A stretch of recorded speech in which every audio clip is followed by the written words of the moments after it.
You have to help somebody else. Then, he revealed why he had so much faith in Marie's character. There are awful lot of people out there who have similar problems. You are going to be in a situation to help them. Don't forget them. Yes, Your Honor. Remember how you felt. Right? So you have to give back. Judge Caprio gave Marie a much-needed second chance. What happened when he encountered a young fan in his courtroom? She said you are the judge that she saw on TV. That is Sophia, a 6-year-old whose mother was in court for an outstanding fine. How old are you? Get up here. After calling Sophia to the bench, Judge Caprio asked her a few questions. What is your name? Sophia, How old are you? 6. 6. You get old. You go 5. She just turned 6. She was 5 when she was standing there. She's 6. What do you want to be when you get big? A farmer. Farmer? A farmer? What do you want to be? A farmer? Yes. You want to feed people? You want to raise food to feed people? I want to feed animals. You want to feed animals? Well, she has a good heart.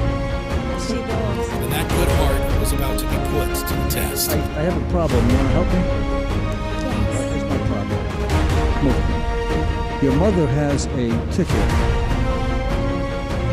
that's $85. Would you look at it? Your mother has a ticket that's $85. Look at me. Don't look at your mother. Okay? Now, you're going to be honest, okay? Now, I can charge her $85, or I can charge her something less. So should I give her a break and not charge her $85? Yes. And how much should I charge her, you think? $100. The judge tried to explain to Sophia that she was raising her mother's fine. Well, $100 is more than 85. So I'm going to give you three choices. I'm going to give you 2 choices, okay? I can charge her $50 or I can charge her nothing. What should I charge her? 50. 50, okay.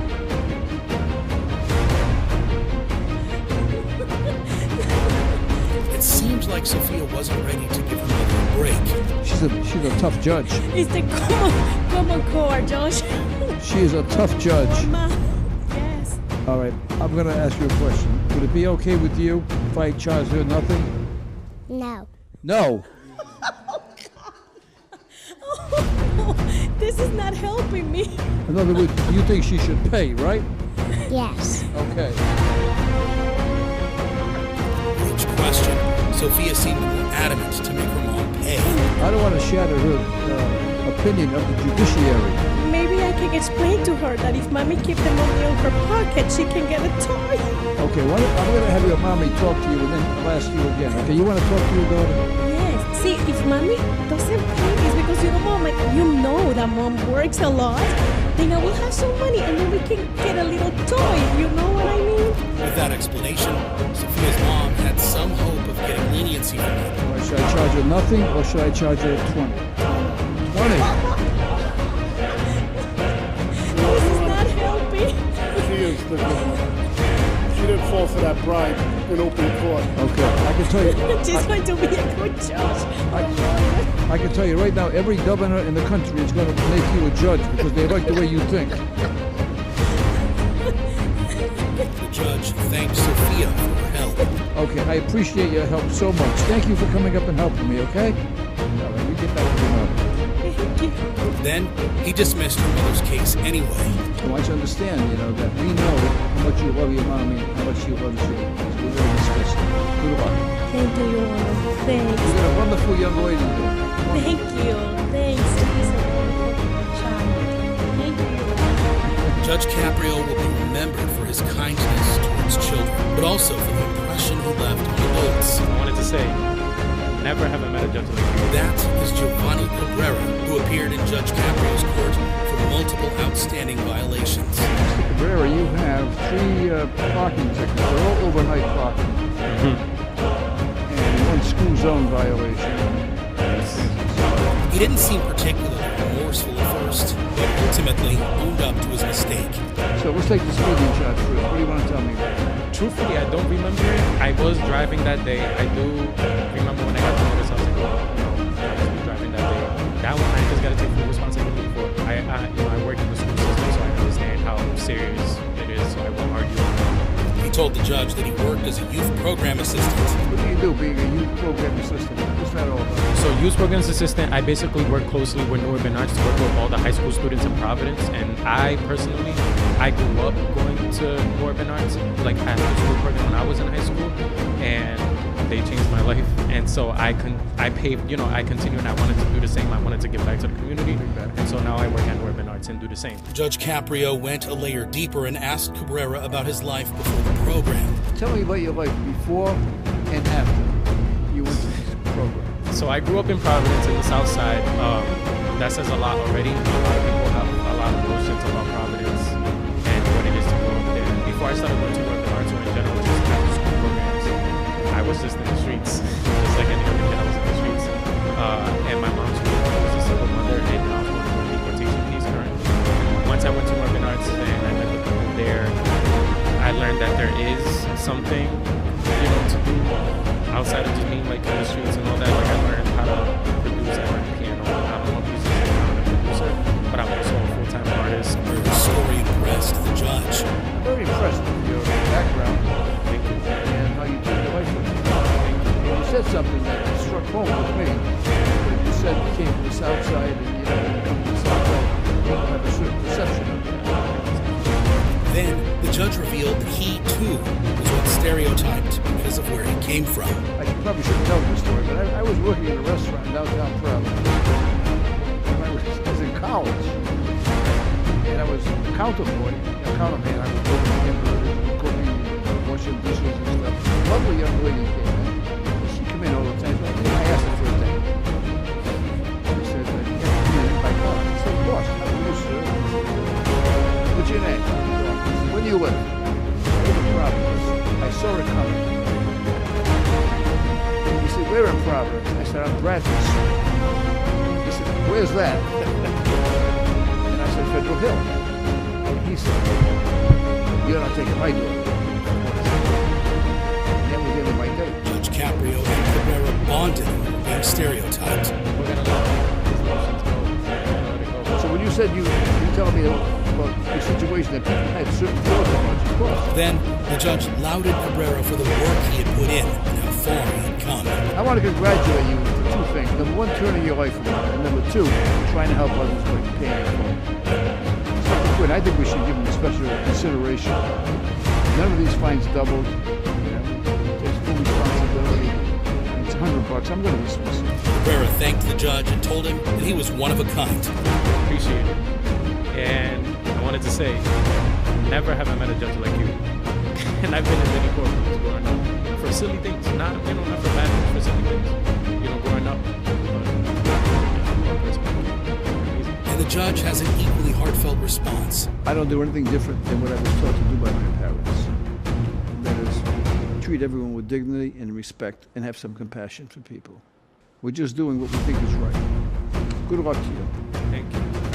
Judge Caprio looked past the stereotypes and treated Cabrera with dignity. But how did he treat defendants who had trouble explaining themselves? There's like mad lights. I was confused. I was guilty. Like in the case of this defendant, who ran a red light and was caught on camera.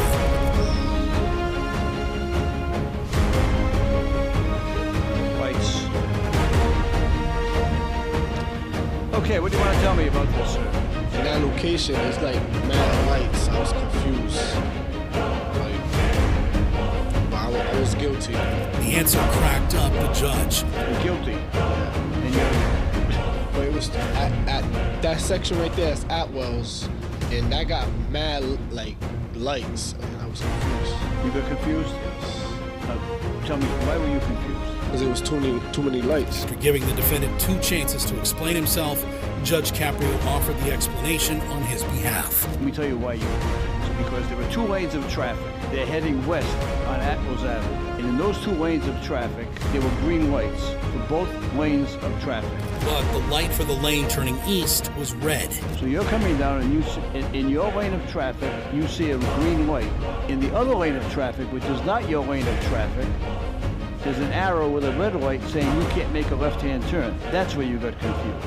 Then, giving the explanation that the defendant had failed to give, Judge Caprio asked for his confirmation.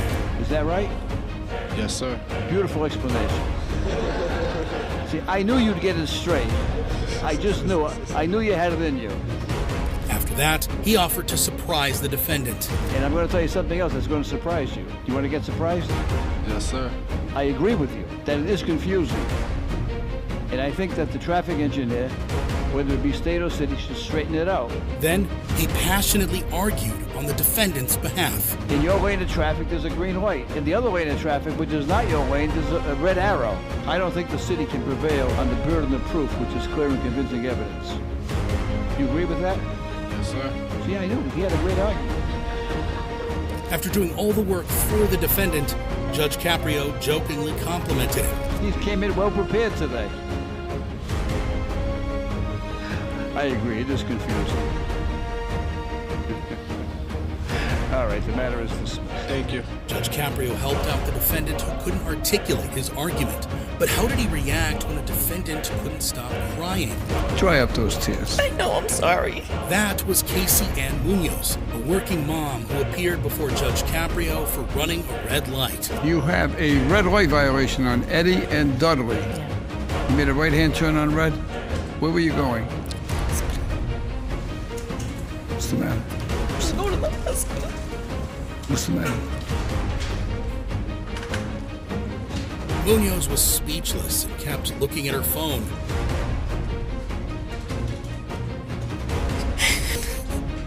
Is there something you want to show me?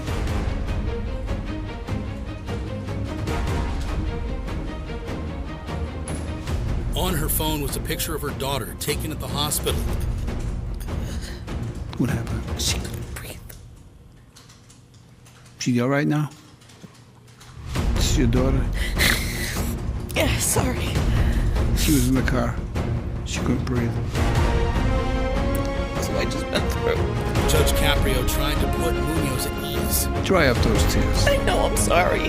No, don't be sorry. I don't literally mean it. You can let the tears out. If it's going to help you, you can flood us. We don't care. Then he asked her more about her daughter. What's her name? Zayla.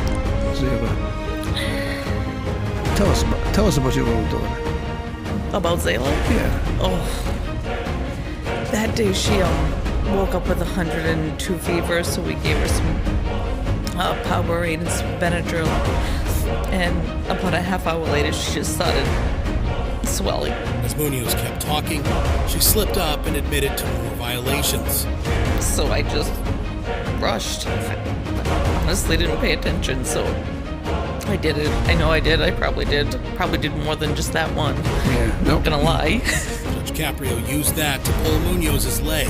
Inspector Quinn and Inspector Carrigan, I just want you to know, I'm listening to everything you say, and by the time you finish, you're going to get a citation for 5 more offenses, right? The officers join in on the fun as well. She was speeding on the way to the hospital too, Inspector Quinn, right? Cut that one. Failed Right. to use directional, Yep. was speeding, Yep. didn't brake properly. One-way street.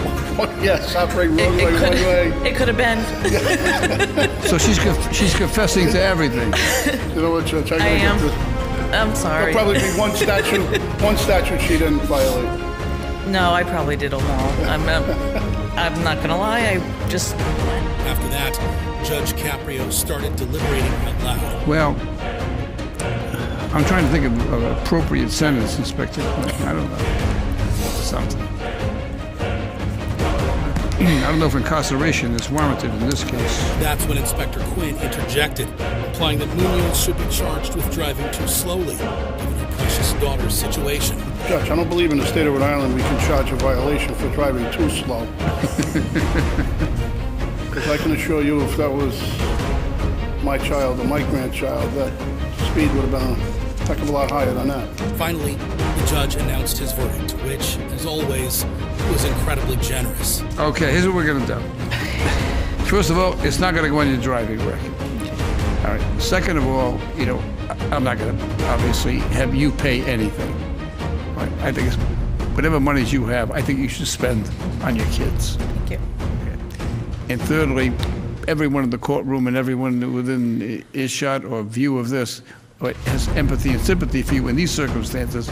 As Inspector Quinn indicated, he would have been going around that corner on 2 wheels. Then, the judge tried to find out how fast Munoz was going and agreed that she was surprisingly slow. Let's see how fast she was going anyway. Let's see at least. 14, Judge. That's why I was shocked. It was only 14 miles an hour registered. That's all. Yep. Oh, I'm going to charge you for negligent mother. Judge Caprio used donor funds to satisfy Munoz's outstanding fine. But what did he do when a child agreed to have his mother sent to jail? Inspector Quinn, get the cuffs. In the case of Katie Wallace, a mother of 5 who brought all her kids to court.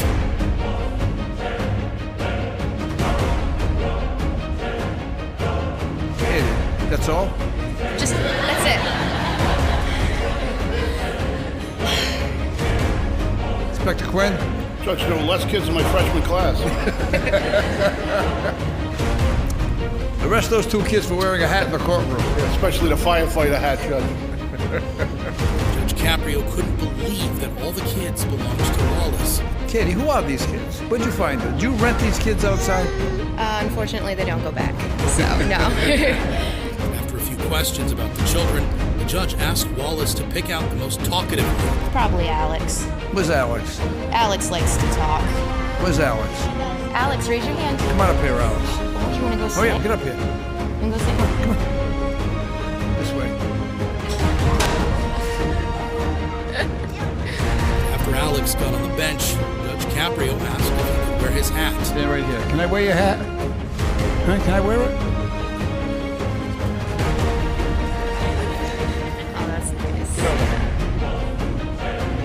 You want to be a judge? Yes. Yes. All right. Alex appeared to be a lenient judge. Is your mother guilty or not guilty? Not. Not. Take your hat back. When it came to sentencing, he was quite strict. Should we fine her some money or should we let her go for nothing? Yes. Yes, what? Yes, money. Yes, money. You come over here, baby. How about $50? Yes. Yes. How about $35 court cost? Yes. Then, Judge Caprio raised the stakes. How about 5 days in jail? Yes. Inspector Quinn, get the cuff. Inspector Quinn tried his luck as well. How about a raise for Inspector Quinn? No.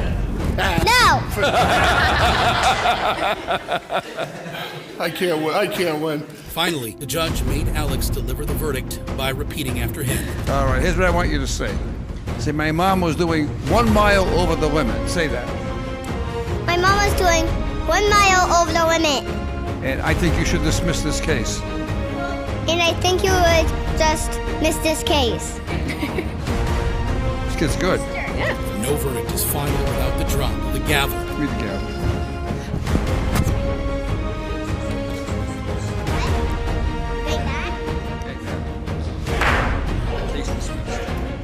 Case dismissed. Okay. Then, the judge clarified his verdict more formally. All right, Katie, you were 1 mile over the limit. I'm going to dismiss the case. Thank you, Your Honor. And congratulations on having such a beautiful thing. Thank you. And when the kids were too slow to move, he jokingly shooed them away.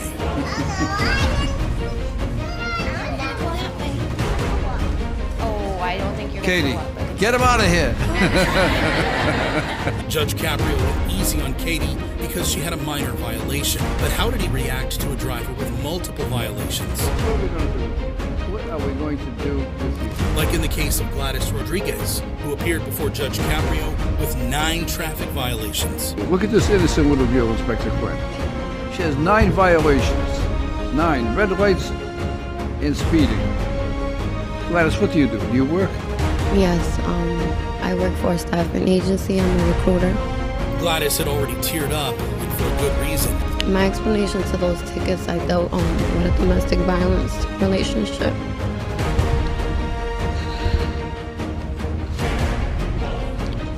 I ate a lot of those things. Running away from somebody that used to chase me with my daughter. Judge Caprio asked Gladys about her daughter. How old is your daughter? 9. Is she living with you? Yeah.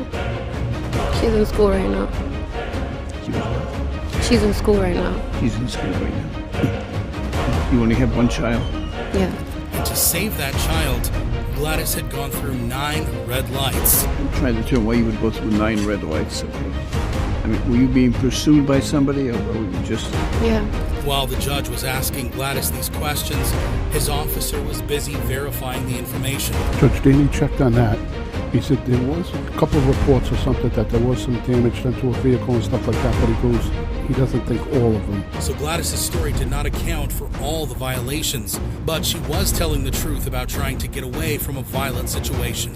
All right, Gladys, we are very sensitive to matters involving personal safety, particularly people who are being stalked for like whatever reason, and that's very personal with you, so we're not going to get into that now. Then, he mentioned that many of the violations were not directly related to being chased. Many of these were not related to anything else except that you violated the traffic violation, the traffic laws, okay? Right. And some, maybe because of a state of mind that you had, could have had some effect on your driving, but certainly not all of these, okay? And there are several of them. In other words, Gladys's fines could not be dismissed. But that didn't mean she had to pay them. I'm going to now inquire into your ability to pay these fines. Okay. So are you working? Yes. What do you do? I'm a recruiter for a staffing agency. Okay. And how many, you have one child? Mm-hmm. Gladys had proven that she had the ability to pay the fines, but Judge Caprio decided to help her out. I can understand you're going through some difficulty in life, so we're going to try to help you out. Okay. There are in this country, in this world, some very generous people and some very compassionate and understanding people. And one of those people was Joseph Badas from Kingston, Pennsylvania. And he sent me a check for $100, asking that I use this, exercising my discretion, but that I do it by exercising some compassion and empathy. Okay. So I'm going to use that $100 to help pay your fine. Your fine is going to be a total of $350. Judge Caprio used funds from other donors to further reduce the burden on Gladys. So I'm going to use those 3 checks, and that comes to $225. So you're going to owe $125. Okay. Can I give you a hug? Come on up here. Grateful for his generosity, Gladys went up to the bench to give Judge Caprio a hug.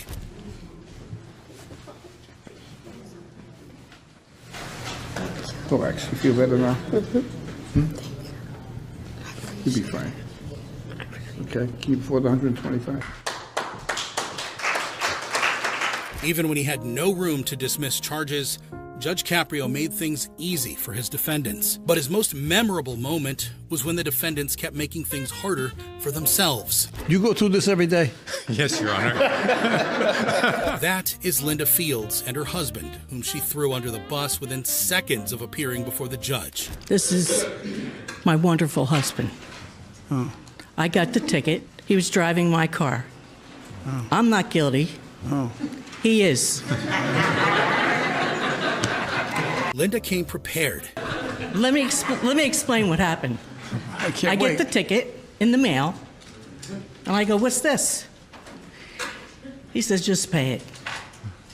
I said, "What happened?" He says, "I'm at the corner of Eddie and Dudley, and I turned right on a yellow light." I said, "You went through a yellow light?" He says, "Yeah." I said, "I'm not paying it. We're going to fight this." And Linda had come looking for that fight. You have to fight him. Yeah. So anyway, our son was in the hospital, had a very bad car accident, and he was going there 3 times a day. So I said, "We're going to fight this." But then she found out that her husband had lied to her. So Wednesday, we looked at the video for the first time. And I said, "You went through a red light." And so that's where we stand. The judge couldn't believe that Linda had come to court just to have her husband punished. So you came here today to tell me he's guilty. I'm not guilty. The ticket's in my name. No, I'm know. not guilty. No, I understand that. I said, you came here today to tell me he's guilty. So the first thing you did was throw him under the bus. I'm not throwing myself under. You know? The judge asked her a second time to be sure. So you think he's really guilty, huh? When I looked at that video, if I was a policeman, I would say he was guilty. Guilty. Me too. But after a few seconds, she cut him some slack. It was a little bit close. A little bit close. I want you to assume that you're a policeman right now, okay? Yeah. You're wearing Inspector Quinn's badge, okay? Okay. Then he pulled up the face sheet that mentioned the exact time and duration of the violation. Let's see the front face sheet, please. See where it says red time? She's going to put an arrow there. 0.3? It says 0.3. You know what that means? No. That means he went through the light when it was red 3 seconds? for 0.3 of a second. Oh, 3/10. So it was close. Linda had flipped from guilty to not guilty.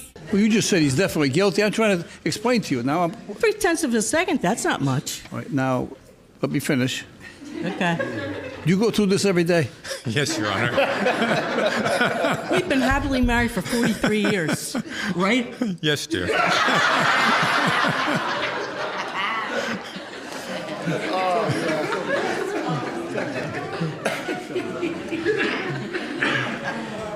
The Fields' comedic timing was undeniable, but Judge Caprio wasn't one to be left behind. When my wife and I meet people, usually they'll say, how long have you been married? And I say, we've been happily married for 5 years.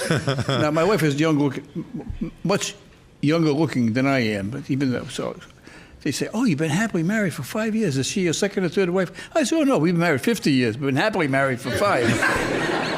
After that, he gave Linda the chance to judge her husband. All right, well, here's the deal. You're the judge, and the statute that set up this offense, right, allows 0.2 of a second to get through the light, and they don't charge you. Okay. And Missed it by 1. 1/10. And now how do you handle this case? It's 0.3 of a second. The decision was up to Linda. Do you give him the benefit of the doubt, right? Or do you say, hey, you 0.3, pay the fine? What do you do? I'll give him the benefit of the doubt. Because it's your And husband? he has to take me to dinner. Oh. That's the deal. The judge then turned to Mr. Fields. Well, I have to agree with her, Your Honor. it's been my custom, it's been my policy in effect. Without the city coming in and proving the calibration, I think the difference between 0.2 of a second and 0.3 of a second is so small, right, that I usually give the benefit of the doubt, right? Particularly when they come in with some high-powered defense like you. Linda reminded the